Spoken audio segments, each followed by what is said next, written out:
kok tiba-tiba ngacak-ngacak Indonesia. Dikatakan khilafah ini buatan Tuhan, buatan Allah, warisan Nabi Muhammad. Ayo kita bantah-bantahan soal itu. Kasihan bangsa Romawi yang udah mikirin sampai nggak tidur-tidur untuk membuat sistem khilafah.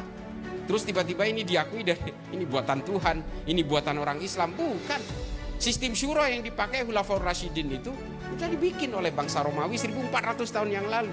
Namanya Respublika Romana. Ini soal sejarah ini. Terus dikatakan, wah ini orang Islam wajib mendukung khilafah. Ini kan gaya-gayaan aja, ini kayak tukang sulap Pak. Kita disuruh jangan pergi dari situ karena dia mau jualan obat. Dia terus membuat narasi-narasi supaya orang betah. Nah ini yang dilakukan kelompok khilafah ini. Bani Umayyah menggunakan sistem al-mamlakah, kerajaan. Seperti yang dilakukan Arab Saudi hari ini. Itu kan sistemnya orang Romawi juga. Namanya monarki absoluto. Ini saya sering katakan ini di dalam YouTube tentang ini. Pada zaman Bani Abbasiyah, sistem politik yang dipakai adalah ahlul halli wal aqdi. Ini dari Tuhan atau bikinan umat Islam? Bukan, ini bikinan orang Romawi ketika menguasai kekaisaran Bizantium. Namanya Concilium Plebis. Sama persis, cuma yang ini versi Islam, yang ini versi Romawi. Gitu aja. Terus dibilang ini bikinan Tuhan. Enggak. Ini hanya cara-cara politisasi agama aja. Karena kalau menggunakan agama mudah menipu orang. Orang mudah percaya untuk terhipnotis lalu mengikuti dia. Lalu kita ikut serta mewujudkan ambisi-ambisi politik dia supaya menjadikan Indonesia ini negara khilafah.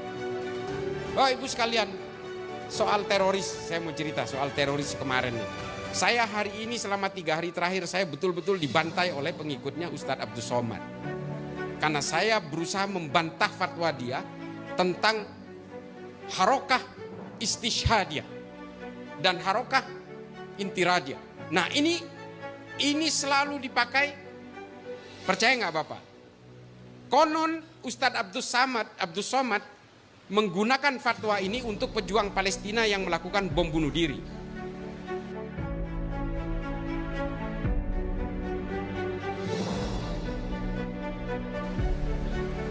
Apakah dia bisa ditangkap sebagai seorang ideolog, penganjur, fatwa yang memperkuat orang untuk melakukan gerakan-gerakan amaliyah teror seperti ini? Bisa sebenarnya. Cuma kita tidak perlu melakukan penegakan hukum untuk menangkap orang-orang seperti Abdus Somad. Abdus Somad yang harus sadar, ini kan membahayakan umat Pak. Saya bantah itu. Ma'lim fil Thoriq yang ditulis oleh Said Qutb di Mesir, untuk keperluan orang Mesir, untuk konsumsi politik Mesir, untuk melawan Presiden Gamal Abdul Nasser, pada akhirnya dipakai oleh gerakan teror di seluruh dunia. Bukunya Abu Bakar Naji, seorang ulama Saudi bernama Idarat At-Tawahhush, yang sebenarnya dirancang untuk ISIS di Irak dan Suriah, akhirnya dipakai oleh kelompok-kelompok jamaah Islamiyah dan jamaah Ansarud Daulah di Indonesia. Ini kan bahaya. Dia menghalalkan orang pelaku bom bunuh diri. Kalau zaman Rasulullah pakai pedang terjun ke tengah-tengah orang kafir katanya. Di Indonesia hari ini di abad modern ini tidak perlu pakai pedang, pakai bom aja meledakkan diri. Dan dia juga menyalahkan orang karena itu dianggap sebagai bom bunuh diri. Katanya ini bom jihad katanya. Kan bahaya pemikiran seperti ini.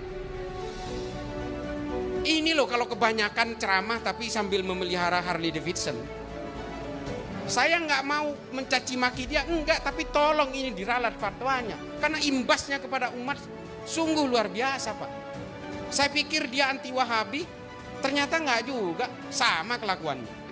Saya itu anti Wahabi karena dia menganjurkan kebencian dan mengkafir-kafirkan orang lain. Ternyata ini sama.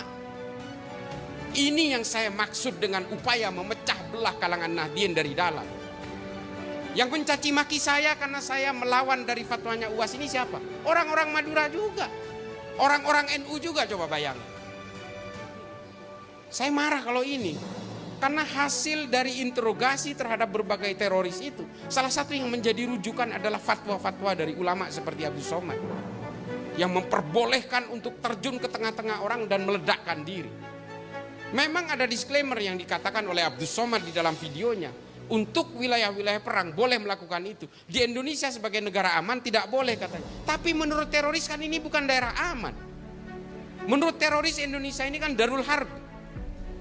daerah perang yang harus dikuasai. Semua orang yang bernaung di bawah Pancasila dan Undang-Undang Dasar 45 ini adalah orang jahiliyah yang halal darahnya. Makanya mereka menganggap Indonesia ini bukan daerah aman buat kelompok teroris itu.